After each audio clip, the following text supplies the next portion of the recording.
Hey everyone, it's Victoria, and today I want to talk about how you should experiment on your own body. And what do I mean by that? Everything I tell you or anybody else tells you in a video to do or try or whatever, you don't have to do it. But if you want to experiment on your own and see what it feels like to eat certain foods, to exercise, to see what we're doing and see if it works for you, I think that's a really good experiment. See, if I'm telling you to eat certain foods and you don't want to do it, well, maybe you don't understand what my experience was, but you can have your own experience, and hopefully you'll make videos one day and tell other people how you feel.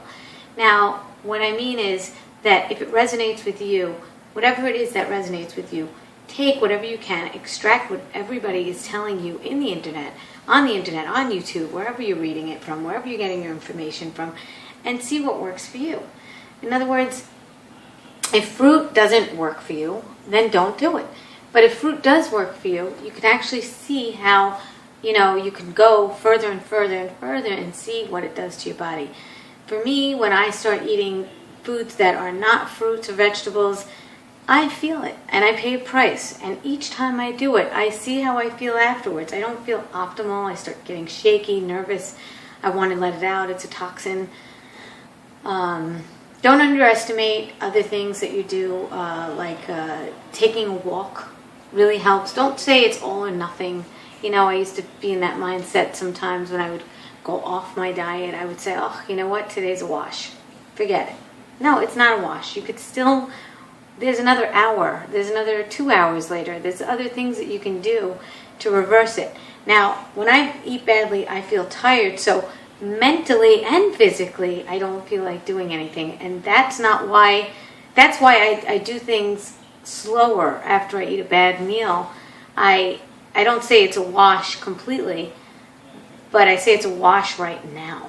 Right now I can't really move because I don't feel like moving. I think food has a major effect on your psyche, and I really believe it really has a physical effect. So if you're eating something that's heavy or processed and it's not a fruit or a vegetable, odds are you're not going to digest it well.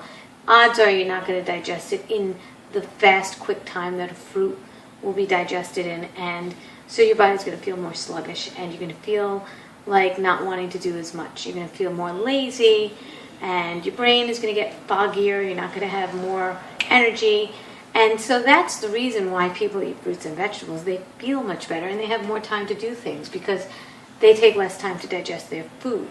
And when your body's less taxed, it can do more. So you get more in your day and you get more for your money in terms of energy. So if you are interested in getting more energy, then you'll eat more fruits and vegetables for that reason alone, because it takes very little digestion time. I had to breathe on that one. That was a full mouthful. Anyway, we're in the Woodstock Fruit Festival. Go Woodstock Fruit Festival. This is going to be a great festival this year. Very excited. Very happy that people are still sticking with it in spite of the divide, in spite of the splintering that happened in the last month or two.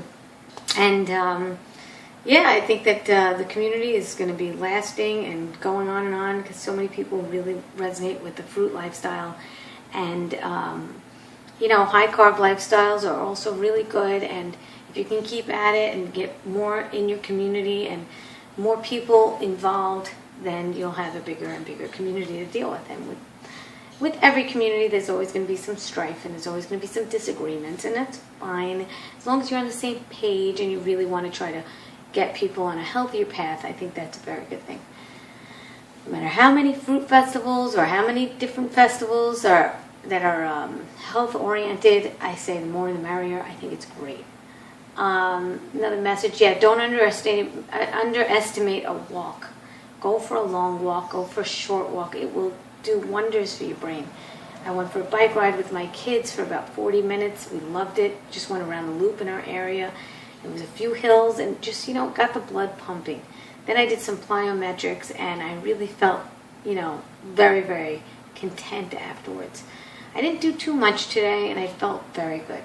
And sometimes when you don't do too much exercise, your body can rest and heal and do some other things that it's working on. If you exercise, you might get really hungry. And so that's what the struggle that I was balancing. And I'm realizing now that I don't have to do so much in one day. I don't have to do a triathlon a day like I was aiming for, which I was doing really well at. But, you know, there's other things that I want to do. And I have children. I really can't do those things all the time. So that's my little message today. Do what you can. Don't think it's a wash completely. Just because your brain is getting foggy from the food that you just ate, that was a binge. Maybe, let's say, you're in a cold climate. I get it. The whole cold climate thing, I felt very, very trapped inside my house, and I felt like eating, because it was like eating was the only thing to do. It was almost like a sport. And don't feel like you can't do anything after that. It does feel like that temporarily, but please know that there's a cloud over you, and that you can burn through that. Just do a little bit of exercise, maybe burn through that a little bit, and then renew. You know, you get back onto the program once again, and it's not going anywhere. Fruit is available. You'll do that for your next meal or your next day, whatever it is. Take your time, go at your own pace, and just know that you don't have to do anything you don't want to do. Just try. The goal is to feel good without having any drugs. That's really what you're at. Okay, that's what these messages are for. That's why I make these YouTube videos, to inspire you that you don't have to be perfect, and you don't have to do everything to the letter, but do everything in terms of feeling better. And that's really where you're at. That's really where we should stick to. That's what I do. Anyway, whatever it's worth, okay? That's what I do. All right, take care. Bye.